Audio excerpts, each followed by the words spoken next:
El predicador que se convirtió en el bombero del terror. Si quieres conocer la historia del hombre que pasó de predicar la Biblia en una iglesia cristiana a convertirse en el terrorista más temido del cartel de Medellín. Si quieres entender cómo alguien puede cerrar una Biblia y abrir la puerta del infierno, entonces suscríbete ahora mismo y quédate hasta el final. Porque esta no es solo la historia de un sicario, es la historia de fe, sangre, traición y explosivos. Esta es la vida de Tyson, el predicador que se volvió bandido. 31 de marzo de 1959. Barrio Popular de Castilla, Medellín. En la calle 71, con una casa sencilla, nació Brances Muñoz Mosquera, el quinto de 11 hermanos en una familia cristiana pentecostal. Su hogar no estaba marcado por la violencia, estaba marcado por la Biblia. Su padre predicaba, su madre enseñaba la palabra de Dios. Los niños crecieron entre cultos, oraciones y disciplina evangélica. Brances era corpulento, moreno, de rostro fuerte. Con el tiempo lo apodaron Tyson, por su parecido físico con el campeón mundial Mike Tyson. Pero a diferencia del boxeador, este Tyson no pelearía en un ring. Pelearía en una guerra sin reglas. De joven dejó los estudios, como muchos en su barrio. Vendía verduras en la plaza de Medellín. Jugaba fútbol, visitaba la parcela de su abuela. Mataba pájaros con cauchera. Era en apariencia un muchacho común. Pero Medellín en los años 80 no era un lugar común. Era el epicentro de una tormenta. El cartel de Medellín comenzaba a devorar barrios, jóvenes y familias enteras. Y la familia Muñoz no sería la excepción. El primero en acercarse a ese mundo fue su hermano Andenis, alias La Quica. Y lo que comenzó como coqueteo con la delincuencia terminó convirtiéndose en tragedia familiar. Marzo de 1988. Matan a su hermano Ángelo Yamil, un hombre inocente. Lo confundieron con La Quica. Lo ejecutaron. 2 meses después, otro golpe. Fernando de Jesús, el mayor de los hermanos, fue asesinado en su propia casa. 3 hombres tocaron la puerta. Cuando abrió, le dispararon sin piedad. La violencia ya no era noticia en televisión. Era dolor en la sala de su casa. Luego La Quica es capturado. Tyson también. Condenas largas. La familia devastada. Y entonces apareció el hombre que cambiaría su destino para siempre. Pablo Escobar. Organizó un rescate cinematográfico con un helicóptero pintado como si fuera de la policía. Liberaron a los presos. Los llevaron a una caleta llamada La Pesebrera. Allí Tyson recibió 30 millones de pesos como bienvenida. Ese día ocurrió algo simbólico. Cerró su Biblia y abrió la puerta al cartel. Desde entonces, la devoción que antes tenía por Cristo la entregó al crimen. Entró como subordinado de Pinina, uno de los hombres más temidos del cartel. Lo que empezó como un puesto secundario se transformó rápidamente en ascenso meteórico. Tyson tenía algo distinto: frialdad, disciplina y hambre de poder. Formó su propia oficina de Castilla. 104 hombres bajo su mando. Control absoluto en varios barrios de Medellín. Ya no era un peón, era un lugarteniente. Pero lo que lo transformaría en leyenda oscura sería su entrenamiento. Fue enviado a cursos militares dirigidos por el mercenario israelí Yair Klein. Allí aprendió fabricación de explosivos, carros bomba, detonaciones remotas, defensa antiaérea. Podía armar un carro bomba en menos de 2 horas. Luego recibió entrenamiento adicional de un integrante de ETA conocido como Miguelito, quien le enseñó técnicas avanzadas de terrorismo urbano. Lo que aprendió no era teoría, era destrucción profesional. Y pronto Medellín lo conocería por un nuevo apodo: el Bombardero. Organizó atentados contra medios de comunicación como El Espectador. Colocó explosivos en el diario Vanguardia Liberal. Participó en la ola de asesinatos de policías cuando Escobar pagaba recompensas por cada uniformado muerto. La guerra contra el Estado ya no era amenaza, era rutina. Tyson no solo ejecutaba órdenes, las perfeccionaba. Mientras otros disparaban, él diseñaba explosiones. Mientras otros intimidaban, él aterrorizaba. Y su nombre comenzó a sonar incluso más peligroso que el de su hermano La Kika. Pero mientras crecía su poder, la violencia seguía consumiendo a su familia. Otro hermano asesinado, secuestros, represalias. El predicador ya no existía, solo quedaba el estratega del terror. Y lo peor aún no había comenzado. Porque cuando Escobar decidió llevar la guerra al corazón de la democracia colombiana, Tyson sería una pieza clave. En la siguiente parte veremos cómo intentó sabotear elecciones presidenciales con una bomba de más de 1000 kilos. Cómo lideró masacres en Cali buscando a Pacho Herrera. Y cómo pasó de ser el hombre más temido a convertirse en el segundo más buscado del país. Pero antes, si esta historia ya te dejó impactado, deja tu like ahora mismo.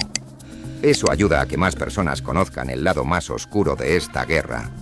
La fase donde Tyson dejó de ser un subordinado y se convirtió en una de las piezas más peligrosas del aparato militar del cartel de Medellín. Porque lo que vino después no fue delincuencia común. Fue terrorismo estratégico. Y Tyson estaba en el centro. Colombia estaba a punto de celebrar elecciones presidenciales. Pero Pablo Escobar tenía otro plan. Si no podía controlar el sistema, lo destruiría. Y Tyson fue el encargado de ejecutar esa amenaza. Viaja a Bogotá. Organiza una nueva oficina de sicarios. Recluta hombres, entrega dinamita, da instrucciones precisas. Nadie hace preguntas. En ese mundo, el silencio era ley. El objetivo era claro: generar tal nivel de caos que las elecciones no pudieran realizarse. Un carro bomba explota frente al centro comercial Las Villas. Otro en Puente Largo. Decenas de muertos. Miles de millones en pérdidas. Pero eso no era lo peor. Las autoridades descubren una casa caleta con más de 1000 kilos de dinamita enterrados. El plan era detonar esa carga el día de elecciones en el Coliseo de Ferias de Bogotá, donde se concentrarían miles de votantes. Si esa bomba explotaba, habría sido una masacre histórica. Las investigaciones apuntan directo a un nombre: Tyson, el bombardero de Medellín. Para ese momento ya era considerado uno de los hombres más peligrosos del cartel, incluso más temido que su propio hermano. Su especialidad no era disparar, era planear destrucción masiva. Pero mientras crecía su poder, también crecía la presión. Pinina cae abatido, y con su muerte, Tyson y Ricardo Prisco asumen mayor control en el ala militar del cartel. El vacío de liderazgo no lo debilitó, lo fortaleció. Escobar confiaba en él. Le encomendó ataques directos contra el cartel de Cali, especialmente contra dos nombres: Gilberto Rodríguez Orejuela y Pacho Herrera. En Buenaventura, durante un partido de fútbol al que asistían figuras del cartel rival, hombres armados irrumpen disparando indiscriminadamente. 22 muertos, 15 heridos. Buscaban a Pacho. No estaba. Pero el mensaje fue claro. Nadie estaba a salvo. La violencia ya no era selectiva. Era espectáculo de terror. Tyson se convirtió en leyenda oscura. Para la policía su nombre era como el coco para los niños. Un fantasma armado con explosivos. Pero el poder absoluto genera errores. Cuando Escobar se entrega y es recluido en la catedral en 1991, Tyson queda encargado de mantener el brazo armado activo. Visitaba al patrón. Recibía órdenes directas. Coordinaba secuestros, cobros, asesinatos. Incluso su casa en Laureles fue utilizada para retener secuestrados. entre ellos personas vinculadas al caso de la periodista Diana Turbay. El predicador que hablaba de salvación eterna ahora custodiaba rehenes. Y entonces todo volvió a estallar.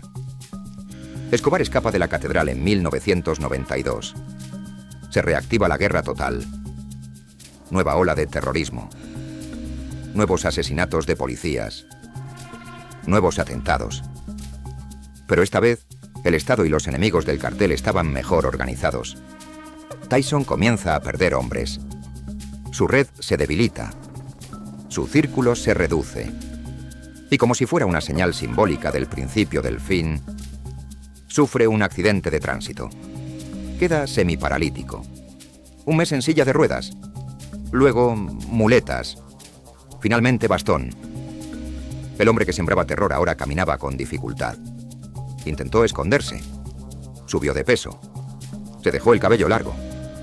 Usaba una cédula falsa bajo el nombre de Juan David Gómez Ramírez.